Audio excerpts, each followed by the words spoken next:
Okay, for those of you who are still with us, I'm sorry for that. I realize what mistake I made. I forgot to put the camera on record. And so now let me make sure that we are going once again. Let's see, that is out. We have to come back to a new live stream and turn up the sound. Yeah, there we go. Okay. Now it looks like we are going again. And we've picked up 3 of the number of people we had before. So hopefully others, if they're still around their computers, they will come back. So I'll start from the top. We will begin again. And for those of you who have already heard the beginning chanting, I'm sorry, but we will start from the very top with the chant.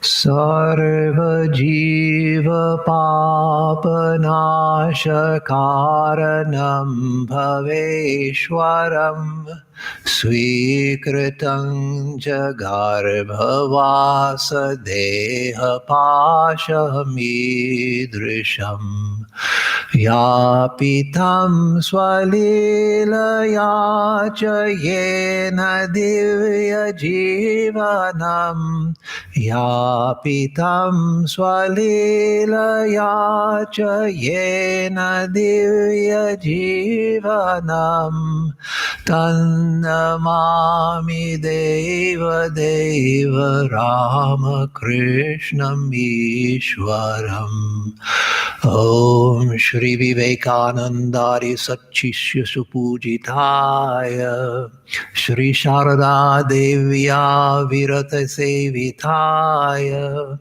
Shri Ramakrishna Paramahamsaya Avadara Varishtaya Chate Namaha.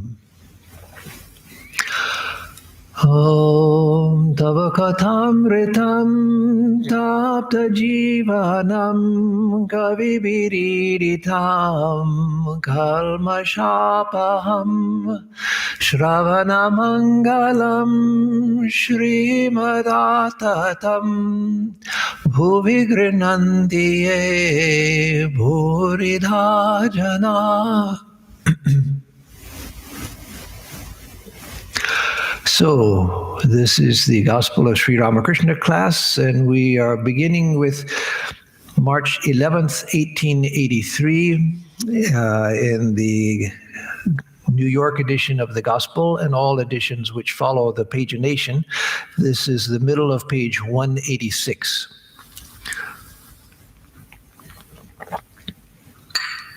And so it begins. March 11th, 1883. It was Sri Ramakrishna's birthday. Many of his disciples and devotees wanted to celebrate the happy occasion at the Dakshineshwar temple garden. So even at this time, they had begun the celebration of Sri Ramakrishna's birthday on the, of course, the Tithi, the proper lunar day of the month. And that tradition has continued to the present time. After Sri Ramakrishna's passing away, the celebrations continued, and during Swami Vivekananda's time, they began to become very big because of Swami Vivekananda's fame after returning from America the first time. So it continues. From early morning, the devotees streamed in, alone or in parties. After the morning worship in the temples, sweet music was played in the Nahabat. It was springtime. The trees, creepers, and plants were covered with new leaves and blossoms. The very air seemed laden with joy, and the hearts of the devotees were glad on this auspicious occasion.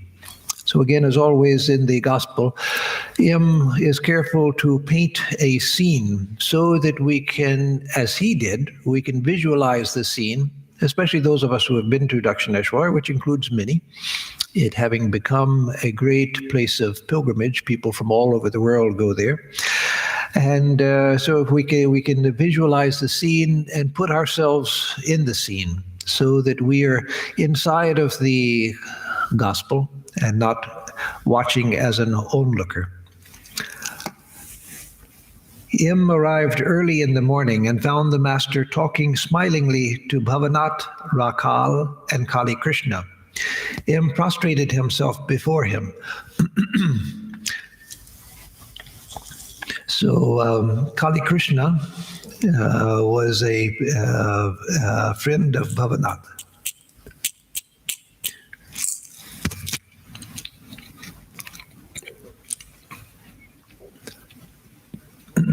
Im, to our master, to him. I am glad you have come. To the devotees, one cannot be spiritual as long as one has shame, hatred, or fear. That was from a famous Bengali saying among the Vaishnavas, Lojja Grina Bhoy, Teen Takte Noy. If you have shame, hatred, or fear, and shame here includes timidity. If you're timid, if you have hatred or fear, then you can't attain to God. You have to transcend these weaknesses in personality. So then he continues, great will be the joy today. But those fools who will not sing or dance mad with God's name will never attain God. How can one feel any shame or fear when the names of God are sung? Now sing, all of you. So now why did Sri Ramakrishna bring this up? He brought it up on seeing him, Master Mahashoy, because Master Mahashoy was timid. He was timid in front of the public. He always maintained a background position. He never put himself forward, as we see throughout the gospel, and this was true throughout his life. He always maintained a background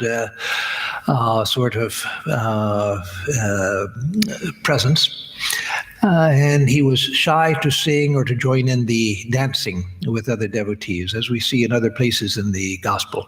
And so Sri Ramakrishna undoubtedly was saying this because Im had just entered. He just said, "Oh, Im, I'm glad to see you," or it said to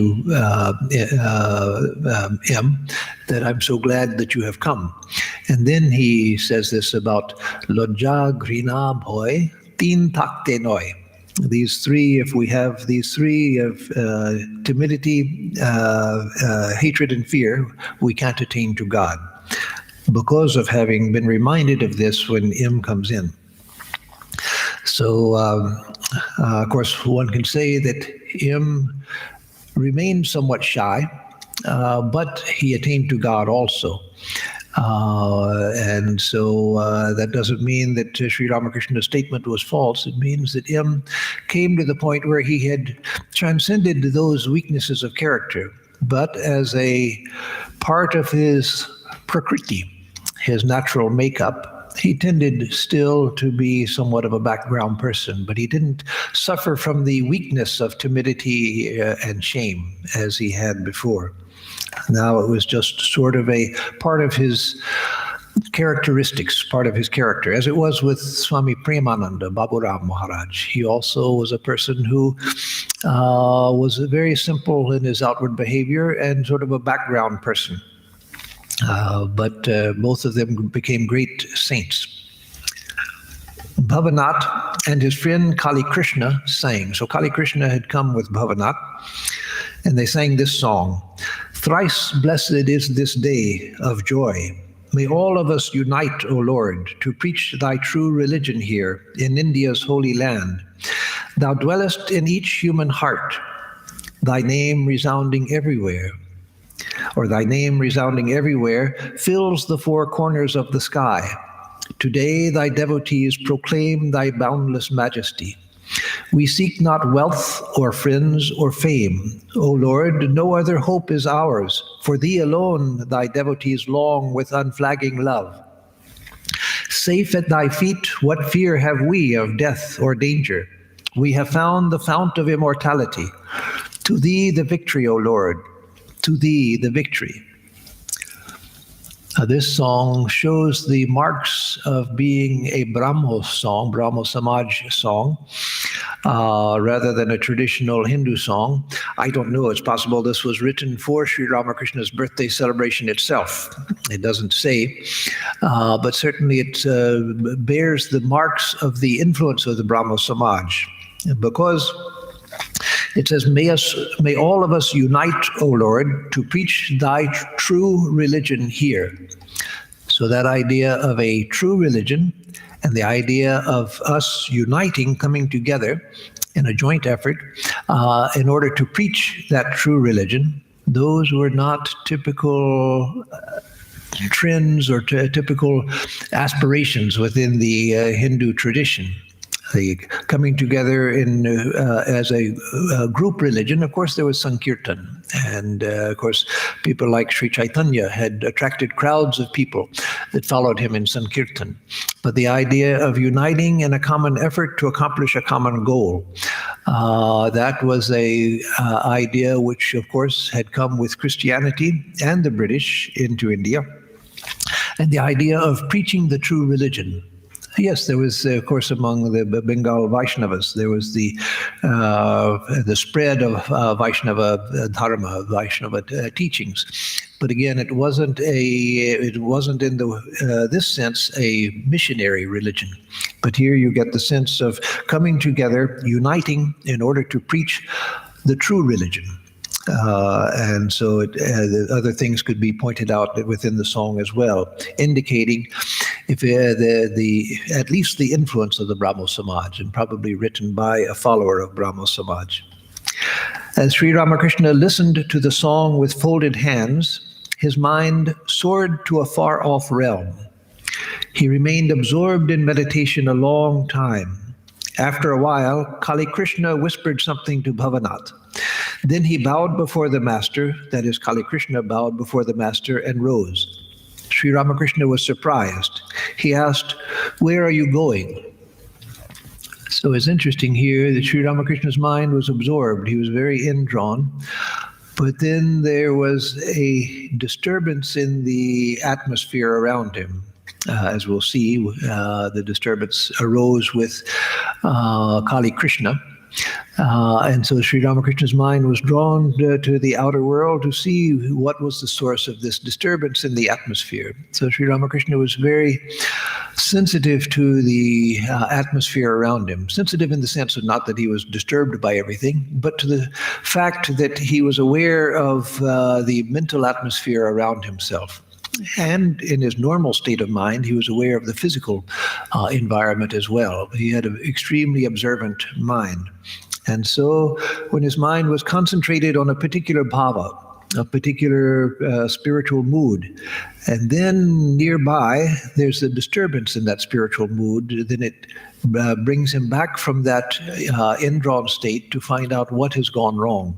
And so he asks Kali Krishna, "Where are you going?" So Bhavanath says, he's going away on a little business. And then Sri Ramakrishna says, what is it about? Bhavanath, he is going to the Baranagore Working Men's Institute. Master, it is his bad luck. A stream of bliss will flow here today. He could have enjoyed it, but how unlucky. So you see, Sri Ramakrishna saw that Kali Krishna's mind was being attracted to an outer activity, whereas had he been able to control his mind and just remain with what was going on at Dakshineshwar, he would have attained to great benefit. We see that until we attain to a degree of desirelessness, we can't rest satisfied with spiritual things. We may enjoy it for a little while, but then we begin to feel restless and want engagement with the outer world. And so that is obviously what happened to Kali Krishna. Now, if this had been a life and death situation or a very important situation, Sri Ramakrishna could have felt that and wouldn't have objected. But he realized that this was because Kali Krishna was restless and couldn't sit long in a spiritual atmosphere. And so Sri Ramakrishna expresses his disappointment, but also making a point to the devotees that this isn't a good thing. Sri Ramakrishna did not feel well, so he decided not to bathe in the Ganges. About 9 o'clock, a few jars of water were taken from the river, and with the help of the devotees, he finished his bath on the veranda east of his room. After bathing, the master put on a new wearing cloth, all the while chanting the name of God. Accompanied by 1 or 2 disciples, he walked across the courtyard to the temple of Kali, still chanting her hallowed name. His eyes had an indrawn look, like that of a bird hatching her eggs.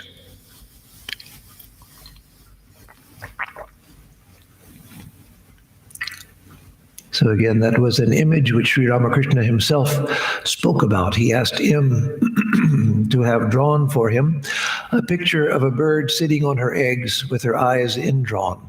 And so that was an image he used for the yogi, whose eyes may be open, but the mind is indrawn.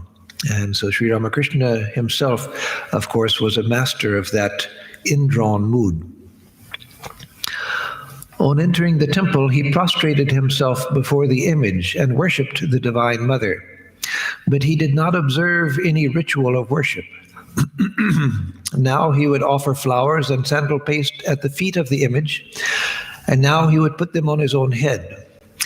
After finishing the worship in his own way, he asked Bhavanath to carry the green coconut that had been offered to the mother. He also visited the images of Radha and Krishna in the Vishnu temple. So here he goes to the Kali temple and begins to worship. Of course, this was long after he had stopped being the priest in the Kali temple. Many, many years had passed since he was priest in the Kali temple. But he would still go sometimes and offer flowers, of course. And this being his birthday, arrangements were made for him to make offerings as part of the birthday celebrations. And so we see his natural way of worship, sometimes without observing any ceremony, without any formality. He takes flowers and offers them at Mother's feet in love, and sometimes he offers flowers on his own head. So we can surmise, it doesn't say, and him, of course, didn't know because Sri Ramakrishna didn't say, but he surely understood that Sri Ramakrishna was putting flowers on his own head because he saw the living presence of the Divine Mother within himself. So for him, there was no difference between worshiping the image and worshiping the Divine Mother here, or worshiping the Divine Mother in an ordinary person in whom he saw the Divine Mother. And another meaning can be taken that yes, he even offered flowers to a prostitute who came and peeped inside the temple once because he saw her as the Divine Mother. And so in that sense, he could worship wherever he saw the Divine Mother, he could offer a flower, including to a cat that entered the temple. But there's also the significance that he was the Divine Mother herself. Sister Nivedita once asked about that, and Swami Vivekananda said he thought that in future ages people would see Sri Ramakrishna as an incarnation of Kali. And so therefore also he was worshipping the manifestation of Kali, which was Sri Ramakrishna. So he offered to the image, he offered to the Divine Mother that he saw within himself, and he offered to himself as an incarnation of the Divine Mother. And so we can believe all of these, we can understand all of these as reasons why he was offering flowers to himself. When the master returned to his room, he found that other devotees had arrived, among them Ram, Nityagopal, and Kedar. They all saluted the master, who greeted them cordially. He asked Nityagopal, "Will you eat something now?" "Yes," Nityagopal answered. Nitya Gopal, who was 23 or 24 years old and unmarried, was like a child. His mind was always soaring in the spiritual realm. He visited the master sometimes alone and sometimes in Ram's company. The master had observed the spiritual state of his mind and had become very fond of him. He remarked now and then that Nitya Gopal was in the state of a Paramahamsa. After Nitya Gopal had finished eating, the master took him aside and gave him various instructions. A certain woman, about 31 years old and a great devotee, often visited Sri Ramakrishna and held him in high respect. She had been much impressed by Nitya Gopal's spiritual state, and looking upon him as her own son, often invited him to her house. Master to Nitya Gopal, do you go there? Meaning to this woman's house. Nitya Gopal, like a child. Yes, I do. She takes me. That is, like a child means, of course, we understand what that means, but it implies with the innocence of a child. There was a childlike behavior, childlike manner to Nitya Gopal because he was in the state of a Paramahamsa. And Paramahamsas appear in various states, but one of the ways Paramahamsas appear is as a child, as Sri Ramakrishna often appeared as well. So Nitya Gopal says, yes, I do. She takes me there to her house, that is. And Master says, beware, holy man, sadhu sabdhan, sadhu sabdhan, beware, holy man. Go there once in a great while, but not frequently. Otherwise, you will slip from the ideal. Maya is nothing but woman and gold. A holy man must live away from woman. All sink there. Even Brahma and Vishnu struggle for life in that whirlpool. And so here Sri Ramakrishna was repeating something that he often said in other contexts, sadhu sabdhan, that sadhus be careful, beware. Because of the difficulty of the sadhu life, the ease with which the mind begins to come down from a higher state. Once one has attained to liberation, there's no fear. One can go beyond the fear of Maya, but that's at the very highest stage. Until then, as the Holy Mother used to say, you can't be sure of a sadhu until he's reduced to a container of ashes, that is, until the body is cremated, because it's possible to come down from a high state, if it's not the highest state. And so Sri Ramakrishna warned Nitya Gopal because of that. And of course, the idea that woman and gold is Maya is not a popular idea nowadays because it singles out woman. That's because in those days in India, audiences were segregated according to gender. And so there would only have been men present. And so Sri Ramakrishna pointed to woman and gold. But it said that when he spoke with women devotees, they would form a separate audience. They didn't sit together as a mixed audience as people do nowadays. When he spoke to women, he said to beware of man and gold. And Holy Mother once told a woman, young woman devotee who was single, not yet married, she told this devotee, beware of all men, even your own father, beware of all men. And so this teaching was not against women. It was against, or it was making people aware of the danger of involvement. And so not for married people with their spouses, but for people with romantic inclinations or possibility of inclination. So him said to himself, or first, let me say, Nitya Gopal listened to these words attentively. That is, he wasn't offended by them, he listened attentively. Him to himself. How strange, this young man has developed the state of a Paramahamsa. That is what the Master says now and then. Is there still a possibility of his falling into danger in spite of his high spiritual state? What an austere rule is laid down for a sadhu. He may slip from his ideal by associating intimately with women. How can an ordinary man expect to attain liberation unless such a high ideal is set by holy men? So here M is saying that Sri Ramakrishna is here insisting that sadhus set a high ideal so that ordinary people will have something to guide them. The woman in question is very devout, but still there is danger. Now I understand why Chaitanya punished his disciple, the younger Haridas, so severely. In spite of his teacher's prohibition, Haridas conversed with a widow devotee, but he was a sannyasi. Therefore Chaitanya banished him. What a severe punishment. How hard is the rule for one who has accepted the life of renunciation. Again, what love the Master cherishes for this devotee. He is warning him even now, lest he should run into danger in the future. And so this we've learned from various sources that Sri Ramakrishna warned Nityagopal several times about becoming too close to this particular woman devotee. And again, the woman was a sincere devotee, but a young widow. And Nityagopal was a young man, and though he was in the state of a Paramahamsa, there's still just the fact of biology, and that we have to recognize.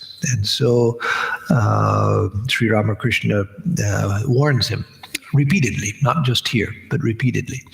And then M refers to the story of Haridas, a sannyasi disciple of Sri Chaitanya.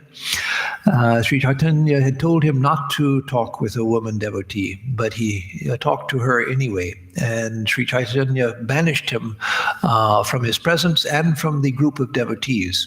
And Haridas was so upset that he actually committed suicide. It's a very tragic story.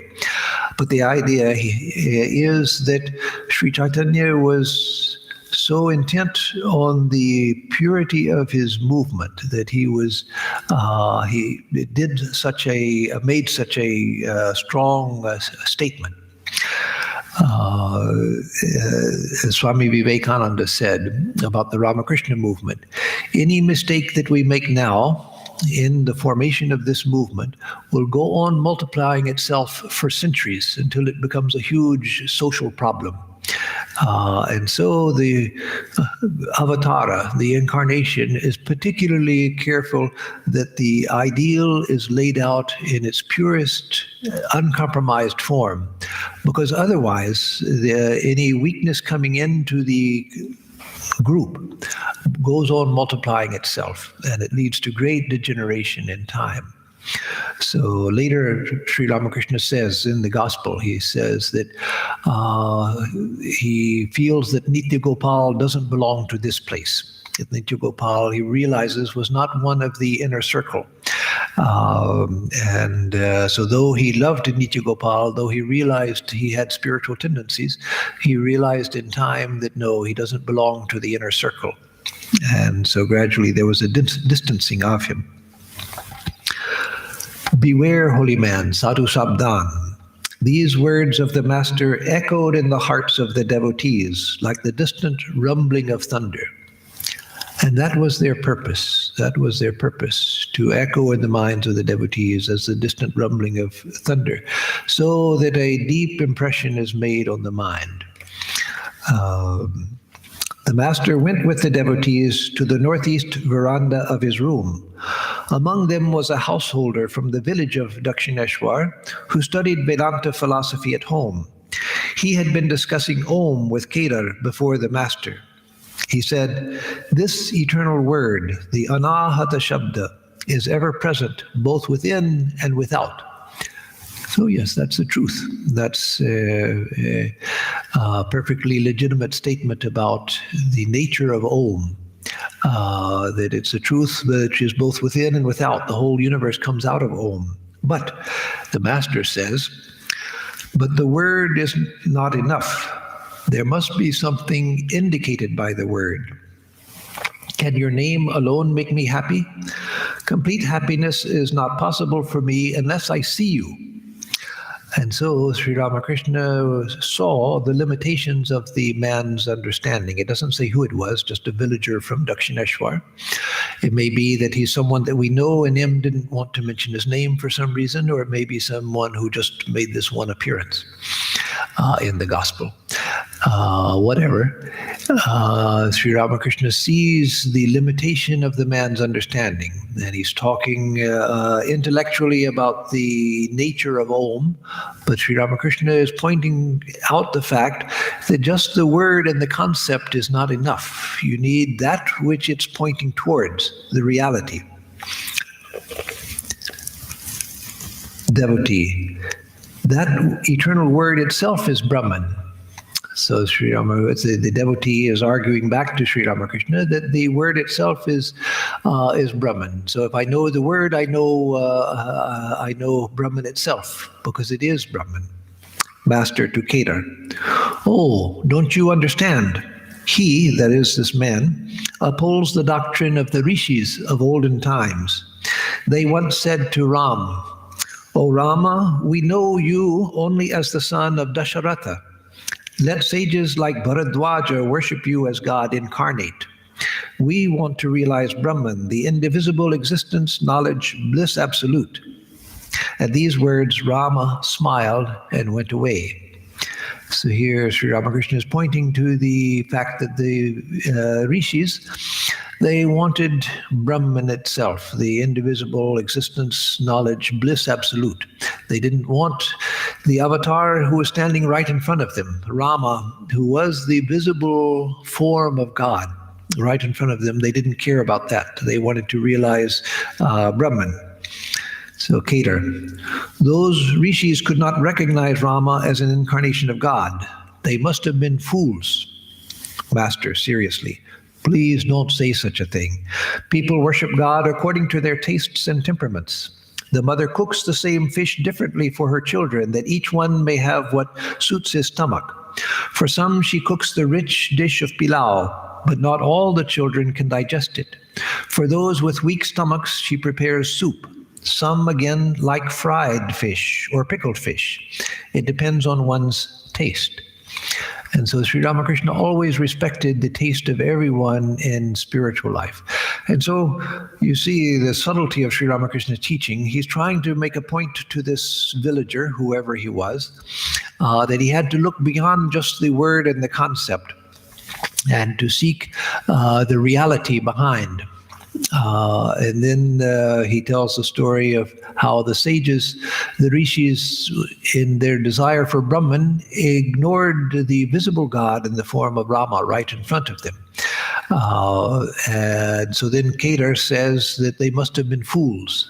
And that Sri Ramakrishna didn't like. He wouldn't, of course, he didn't, it wasn't that he didn't like Kedar for saying it. It was that he wouldn't allow him to say such a thing about the rishis, because there are all types of attitudes possible. So on the one hand, he's telling this villager that you look beyond that which you are satisfied with now, just your understanding of Om, that Om is Brahman and all of that. Don't remain there. Look for the intent of Om.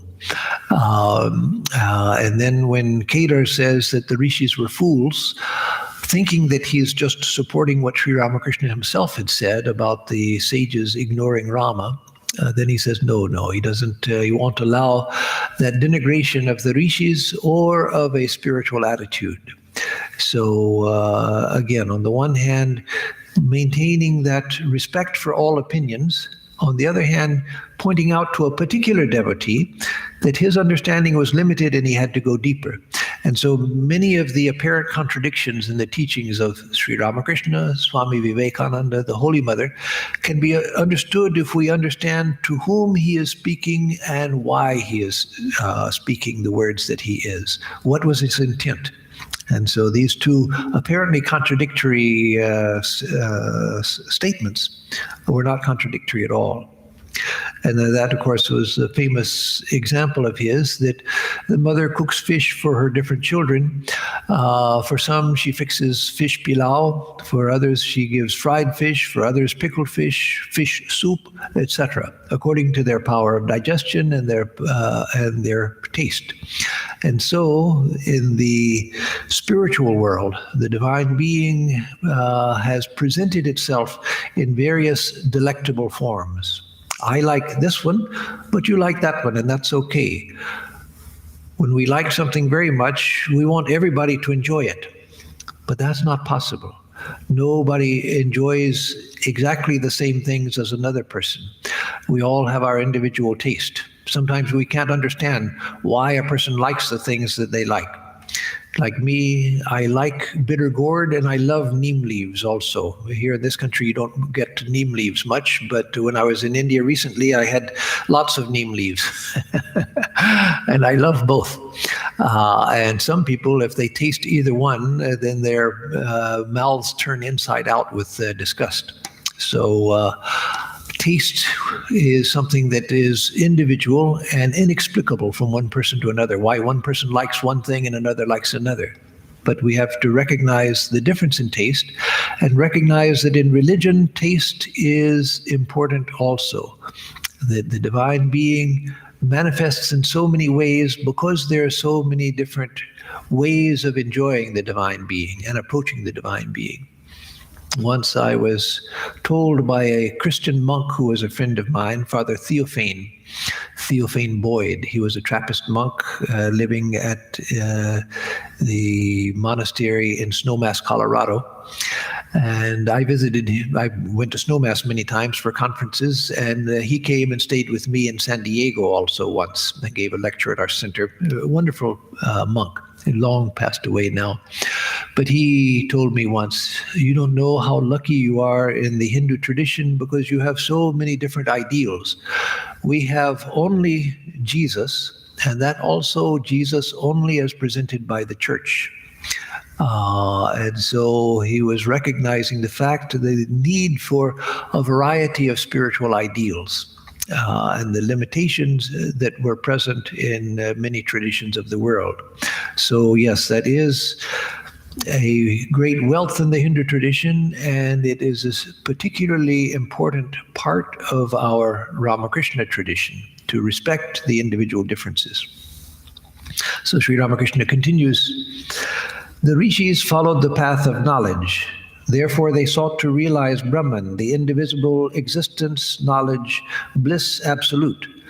But those who follow the path of devotion seek an incarnation of God to enjoy the sweetness of bhakti. The darkness of the mind disappears when God is realized. In the Purana, it is said that it was as if 100 suns were shining when Rama entered the court. Why then weren't the courtiers burnt up? It was because the brilliance of Rama was not like that of a material object. As the lotus blooms when the sun rises, so the lotus of the heart of the people assembled in the court burst into blossom. So again, it is said that Sri Ramakrishna entered the court like the light of 1,000 suns, but it was not the physical light of the physical sun, but the spiritual sun. He says that at the top of the paragraph that the rishis followed the path of knowledge. They wanted to know the ultimate reality. They wanted to know Brahman. And they followed what the Vaishnavas call the Shanta Bhava, the peaceful attitude, where in silence and stillness of the mind you seek to know the highest truth. And then he goes on to contrast with that the path of devotion, the followers of the path of devotion who seek the incarnation of God and the beauty of that path. The darkness of the mind disappears when God is realized. So again, he accepted all paths, including the paths of the rishis, the path of non-dualism, which he taught to some of his own disciples. Though to most he taught the path of devotion, but to some he taught the path of knowledge. So we always have to remember this also in context, that Sri Ramakrishna was not against the path of knowledge. He was against people doing that which was contrary to their nature. And people feeling that, I should follow the path of knowledge because somebody said that's the highest path and that's what leads to the truth. Or somebody following devotion because somebody else said that that's the best path. No, for each person, we have to find that path which is best for us. And because most people were fit for the path of devotion, best fitted for the path of devotion, he often emphasized that path as he does here.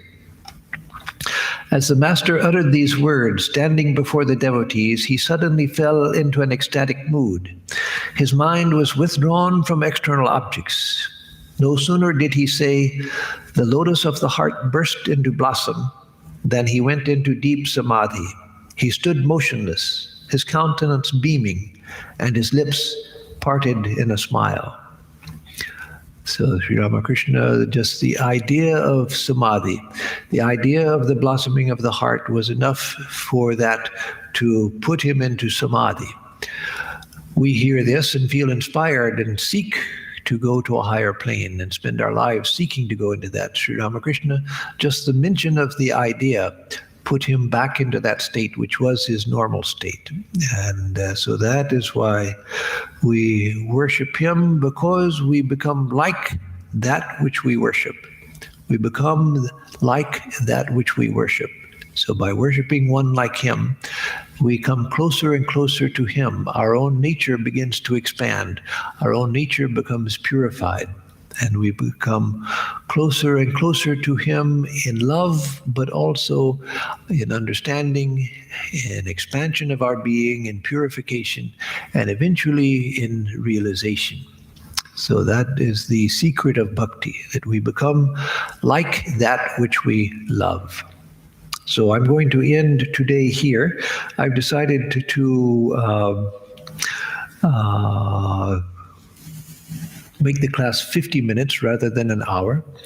And if there is a question that comes up, and yes, I recognize that there is a problem with the sound. I think I know what it is, but I didn't get up to go take care of it because that would be another disturbance. I was hoping it wouldn't be so bad as to need immediate correction, but I will correct that for next time. So I don't see any questions being typed in. And so let me give announcements, and then I'll give a closing prayer. And if before the closing prayer a question comes up, I'll try to answer that. Announcements. On Sunday, we'll have the usual Sunday service at 11 o'clock. In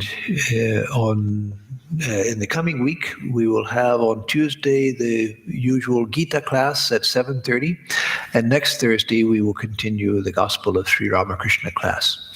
And again, for the near future, we will continue with live streaming the classes and lectures instead of having assemblies here. We are thinking, as I've already said on other occasions, of opening soon in a limited way so that individuals or family groups can come if they want to come to see the temple, to make pranam in the shrine, to sit in the shrine for a little bit. That we will announce when we're ready to do that, but that we are planning. In the beginning, it will need to be by appointment, or if you show up and no one else is here and there's no one that has an appointment, well, of course, we can let you in. But better to have an appointment so that we can regulate the visits of people to keep everyone safe for now. So, with that, there are no questions, and so I will give a closing chant. Om Niranjanam Nityam Anantarupam Bhaktanugam Padhrita Vigraham Vai Ishavataram Parameshamidyam Dham Ramakrishnam Shirasa Namamaha.